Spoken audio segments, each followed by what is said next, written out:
mga kaobrero, aba, ay ang pagkaganda ng araw na are. Kaaliwalas. Bukod pa diyan, napaka-espesyal ng araw na are sa amin dalawang mag-asawa. Bakit? Aba, ay are, inyong panuuri. Espesyal nga ang araw na are dahil 7th anniversary namin mag-asawa. Ko, kita nyo naman ang misis ko, kaganda, kahiyain nga laang. Bukod sa aming anniversary, ay mas naging espesyal pa dahil matutupad na ang isa sa aming mga pangarap. Ano yan? Ay secret! Joke lang, aray, malalaman nyo mamaya-maya. Kami nga ay umalis ng bahay ni Mrs. at kami magde-date. Ko, date umalis ho kami dahil kami may pupuntahan. Pupuntahan ho namin yung aming ia-out na kutse. Yan yung sinasabi kong matutupad na pangarap namin. Disclaimer lang ho. Yan hong aming pag-out ng kutse ay matagal namin pinag-isipan. Hindi lang 1 buwan at 2 buwan, ay napakaraming buwan. Kaya kung sa tingin ng iba hindi namin pinag-isipan, aba ay diyan kayo nagkakamali. Katakot-takot ang pag-iisip at pagpaplano ang aming ginawa diyan. At sandamakmak na lakas ang loob ang aming inipaon. Siyempre kami humingi rin na tulong sa Panginoon na kami gabayan sa lahat ng aming magiging desisyon at bigyan kami na lakas ng loob para matupad ang aming pangarap. Kaya kami ngayon, handa nang tuparin ang aming pangarap.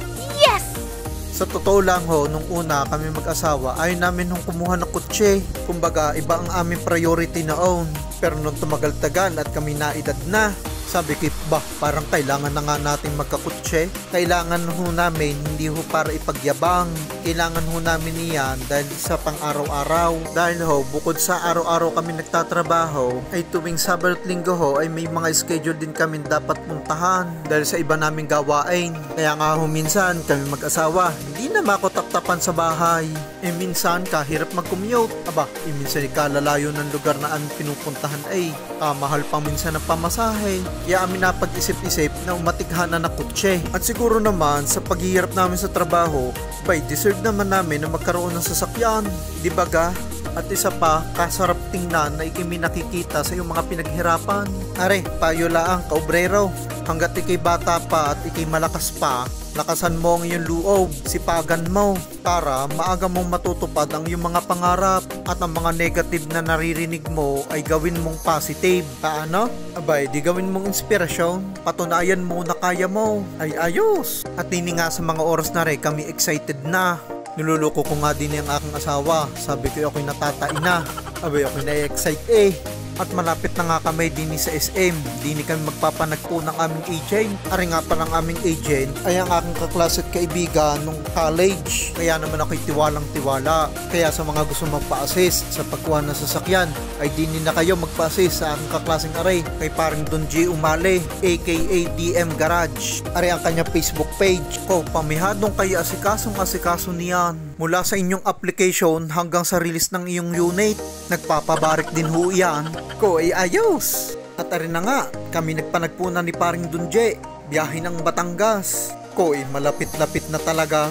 Excited na ang inyong kaobrero, kinainama na. At ako may mas na-excite na nakita ko na aring Toyota. This is it, pansait, may lumi pa. At naghanap na nga kami na mapapagparkingan. Ano ga naman at pagkakadami namang kutsi din natural, tindahan ng kutsi At arin na nga, agad kami bumaba mag-asawa. Bulong ko sa aking asawi, nasan ga din ang ating kutse? Ating iuwi na? Kinainaman. At kami ngayon umupo muna din sa waiting area. Ipeplex ko lang ari kasama namin mag-asawa sa Kuya Dane at kay paring Dunje. Wala yung kapupugi Habang kami nag-aantay, aking tinignan ari mga nakadisplay na kutse. Diyos mio Marimar, kagaganda ng kutsing ari Siguradong pag ikaw ang sumakay din pugi na lalo pang pupugi. At siguradong magmumukhang mayaman. Kagaganda ng sasakyang ari Kaso nung nakita ko ang presyo ako'y umatras. Ay kaganda rin ang presyo mahal. Kaya pala kaganda. Walang Diyos. Pero kahit yan mahal, kay sulit na sulit naman. Saan ka pa? Ay Toyota yan. Matibay at talagang subok na. Kaya naman Toyota, baka naman. Ay hiris na sa pagkakaupo ang inyong kaobrero sa pag-aantay. Walang Diyos, laki ng tiyan. Parang si Majin Bo, tinago pa At arin na, nakapirmahan na din Sabi kay walang yung pagkakadami na rin pinipirmahang aray. Noong nakatapos na may daing na sakit ng kamay kinainaman. At ari na nga ang una namin pagkikita pagpapalitan ng aming unang kotse. Sa totoo lang, habang ako'y nagbibideo din ako'y naiiyak. Hindi dahil sa bayarin, kundi dahil natupad na ang aming pangarap. Hanggang ngayon na hindi pa rin mag-sink in sa aming mag-asawa na natupad na ang aming isang pangarap. Sabi ko sa aking asawa, "Temo mahal, kapugi ng ating kotse." Abay, kasabi-sabi gano'n, "Yan na, pugi ka rin naman." Opo, ang pagkakagaling mambula, kinainaman. Habang aking tinititigan aring aming kutse ay nagbabalik sa aking isip nung ako'y bata. Aba, dati ang hawak-hawak ko lang ay kutsi-kutsihan. Aba, ngayon kutsi na talagang tunay. Talaga namang napakasarap mangarap, lalo na kung ang mga pangarap mong yun ay unti-unti mong natutupad. Sabi nga ay walang imposible sa Panginoon. Basta ikay magsisipag at magsusumikap sa buhay. Di ba ga? At kung unti-unti mo na natutupad ang iyong mga pangarap, aba ay syempre stay humble.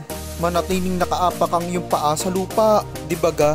Sabi ko din tama na pagkukuskus at kami na may magpipicture. At erin na nga, picturean time. Opo, nung nakita ko ang susi ay agad-agad kong kinuha.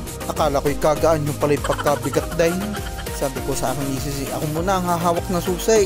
Sa pagka-excited naman ang aking misis sa pagpipicture, hindi rin magkaintindi kung saan pipisto. Saan ka punta? To the mount. Ay siya. Sabi ko din parang dun ako kami ngay kuhanan mo muna ng picture. Sabi ko dapat kamukha ko ni Coco Martin ha.